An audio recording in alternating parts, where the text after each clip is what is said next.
Finally দুদিন ধরে ল্যাদ খেয়ে খেয়ে ছুটি কাটানোর পর আজ আমার ইভিনিং শিফট। আমার কিন্তু ইভিনিং শিফট করতে বেশ ভালোই লাগে। মা নিজের কাছে ব্যস্ত দেখে আমি নিজেই নিজের ব্রেকফাস্ট বানিয়ে নিয়েছি। দেন গেছিলাম দেখতে, আগের দিন মা কয়েকটা মুরগি ব্যাপারীর কাছ থেকে ছোট্ট ছোট্ট ছানা কিনেছিল মুরগির।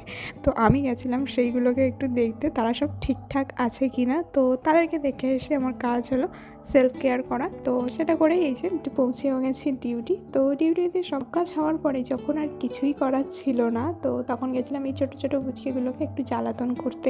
ও হ্যাঁ, বলে রাখি আমি এখন পোস্টনাটাল অডি পোস্টিং আছি। ডিউটি আওয়ার্স শেষ হওয়ার পরে সোজা চলে এলাম বাড়িতে। ফার্স্টেই নিজের রাতের খাবারটা খেয়ে নিলাম। আমার একসাথে লুচি আর ভাত খাওয়ার জন্য অবাক হয়ে না, যাতে কোনো রকম সমস্যা না হয়। তো সেই জন্যে আগে একটু ভাত খাবো, দেন আমার খাবার ডান। এবার খাবার তৈরি করার পালা গুম্বার। কে গুম্বা দাঁড়াও দেখাচ্ছি।